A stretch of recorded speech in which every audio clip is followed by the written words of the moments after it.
Thank you, Senator. My next question is for a colleague on your left or right, Senator Ted Cruz. Arthur Schwartz here in Manchester is in the audience tonight. He wonders what your deal with Iran would look like.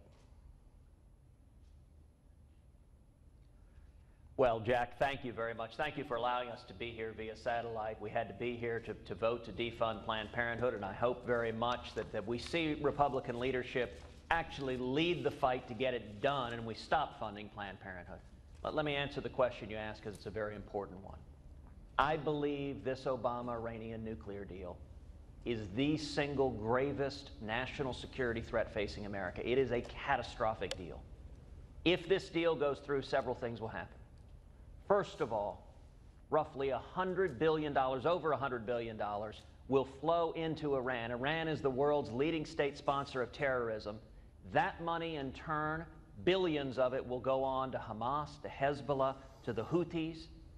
You know, it's very interesting. I pointed out a couple of weeks ago that if this deal goes through, that the Obama administration will become the world's leading global financier of radical Islamic terrorism. In response, just last week, President Obama attacked me from Africa for saying that. He said that rhetoric was overheated. Well, let me tell you, Jack, speaking the truth is not rhetoric. The truth is, if this administration, if President Obama and Hillary Clinton and John Kerry are responsible for sending billions of dollars to Iran, and that Iran goes, those billions go to jihadists who use that money to murder Americans, to murder Israelis, to murder Europeans, then the administration is responsible. Beyond that, this deal leaves 4 American hostages languishing in Iran. We've already seen one president in the 1970s who abandoned our hostages in Iran. We shouldn't see another. And this deal accelerates Iran acquiring nuclear weapons. What should we do?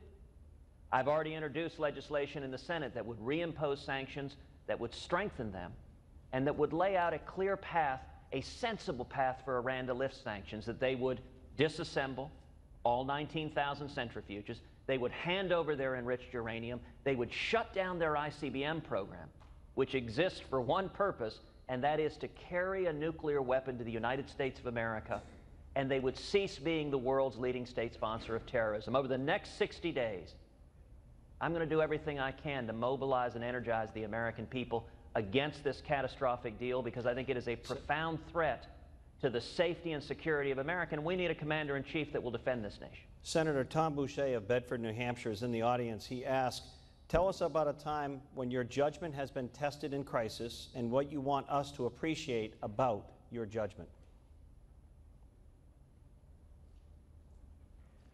Well, you know, I'll tell you, serving in the United States Senate is an interesting experience. I have spoken a lot about what I call the Washington cartel. What is the Washington cartel? It's career politicians in both parties who get in bed with lobbyists, they get in bed with special interests, and they grow and grow and grow government. You know, the American people are frustrated. They're frustrated because we keep winning elections. In 2010, we won the House. In 2014, we won the Senate, and we don't have leaders who follow their commitments. And I'll tell you the sad reality. My time in the Senate, what I've tried to do more than anything else is 2 things. Tell the truth and do what I said I would do. Stand against the Washington cartel and stand for the 27 million Texans I was elected to represent. Now, when you do that, they beat the living daylights out of you. They smack you in the press. They come after you on every front. When you stand against the cartel, Democrats attack you, the mainstream media attacks you, Republicans attack you. But the only way we're going to turn this country around, stop the spending that's bankrupting our kids and grandkids, stop the abuse on our Constitution, the abuse on our liberties, is with a leader with a demonstrated history of standing up to the Washington cartel. It's not easy. But, you know, Jack, we've seen it before. We saw it in 1980. Ronald Reagan, the Reagan Revolution, with the American people at his back, stood up to the Washington cartel and turned the country around. That's what I've tried to do every day. It's what I intend to continue doing, and it's what I will do if I'm elected president. Thank you, Senator Cruz. We'll see you in New Hampshire soon, I'm sure. Senator Marco Rubio also joining us live from C-SPAN. Senator, good evening. Should medical marijuana be a narrowly written law, or is it okay to have conflicting laws in certain states? I don't support the legalization of marijuana. I understand that individual states are going through the debate of its use for medicinal purposes.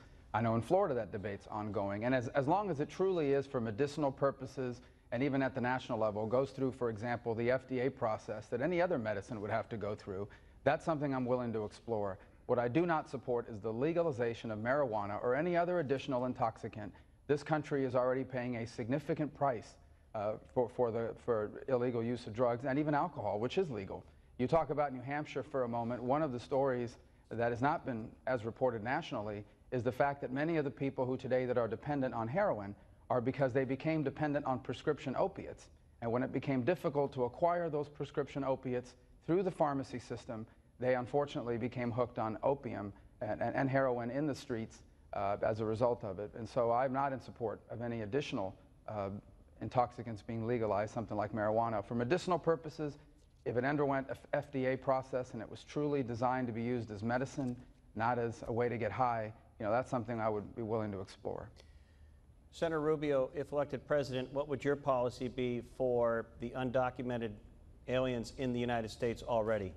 Some would say we can't realistically get rid of 11. Well, I'm glad you asked that. Go ahead. Go ahead. That's right. Yes. So first of all, this is an issue that everyone agrees what we have today on immigration doesn't work for America. I don't think anyone would disagree for the most part that it needs to be fixed. But it cannot be fixed in one massive comprehensive piece of legislation. There is only one way forward on this, and it will require 3 steps, and they have to happen in the following sequence. First, we have to prove to the American people that illegal immigration is under control. It's not good enough to just say we're going to pass a law that will bring it under control. People demand to see it. They want to see the fence completed. They want to see more border agents. They want to see more drones and cameras and ground sensors. But they also recognize that over 40% of the people in this country illegally entered legally and overstayed a visa. And that's why we need an electronic verification system that employers must comply with or they will be heavily fined. And that's why we need an entry-exit biometric system at our seaports and airports so that we know when people are overstaying visas and we can identify them. That is the key that unlocks the ability to make progress on anything else when it comes to immigration. Once we have done that, the second step would be to modernize our legal immigration system. We are the most generous country in the world on immigration. We admit 1 million people a year legally to the United States, but we do so primarily on the basis of whether or not they have a relative living here. We cannot afford to do it that way anymore. In the 21st century, legal immigration must be based on merit, on what you can contribute economically. Basically, whether you are coming to be an American as opposed to simply live in America. Once we've done those 2 things, I believe there is a reasonable way to address the fact that you have 12 million people living in this country or more who are illegally here but have been here for a long time. And they will have to pass a background check. They will have to pay a fine. They will have to start paying taxes. They will have to learn English. And then in exchange for that, what they will get is a work permit that allows them to legally work in the United States and travel. And that's all they will have for an extended period of time. And then at some point in the future, we could have a further conversation about whether they're allowed to apply for a green card. But that is the only way forward on illegal immigration at this point in this country. Senator, finally, how would you assess the mood or morale of America and Americans? It seems to me that we're a tired nation. The economy's not growing. The budget and the deficits are mounting. We have threats abroad. How and why is America where it's at right now, and what's the reason for it? How do we get fired up and feel good about the future for all generations of Americans? That's actually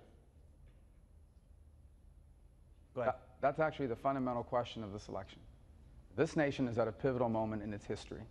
The world around us is changing, and we need to decide what kind of country we will be in the 21st century. The reason why people feel so insecure in their economic lives is because our economy has rapidly changed. Today, we live in a country where the largest retailer, Amazon, doesn't own a single store, where the largest hospitality company, Airbnb, doesn't own a single hotel room, where the largest ground transportation company, Uber, doesn't even own a single car. We also live in a world that's rapidly changing. China's taking over the South China Sea. Russia's threatening the unity of Europe and NATO.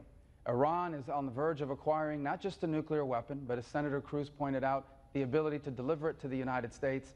And radical jihadists have now spread across multiple continents across the world, and some are even located here within the United States.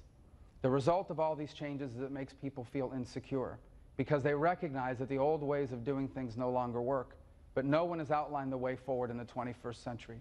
What we need now are leaders that understand this new era, that have clear ideas, as I have offered, about how to modernize our economic policies to fully benefit from all the opportunities of the new economy, and also ideas about how to restore not just American prestige in the world, but our military power, our ability to stand with our allies, and our ability to anticipate crisis before it develops and threatens the safety of our people. Thank you, Senator. I appreciate that. We need to.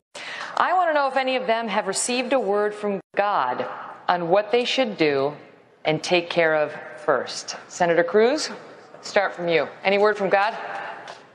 Well, I am blessed to receive a word from God every day and receiving the Scriptures and reading the Scriptures, and God speaks through the Bible. Governor Kasich, same question. I do believe in miracles.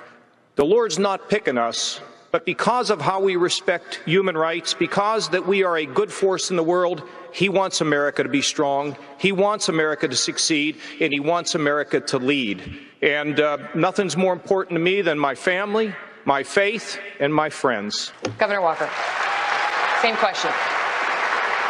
Well, thanks, Megan. I'm certainly an imperfect man, and it's only by the blood of Jesus Christ that I've been redeemed from my sins. So I know that God doesn't call me to do a specific thing. God hasn't given me a list, the 10 commandments, if you will, of things to act on the first day. What God calls us to do is follow His will. And ultimately, God and the veterans, which you may find to be related. Well, first let me say I think God has blessed us.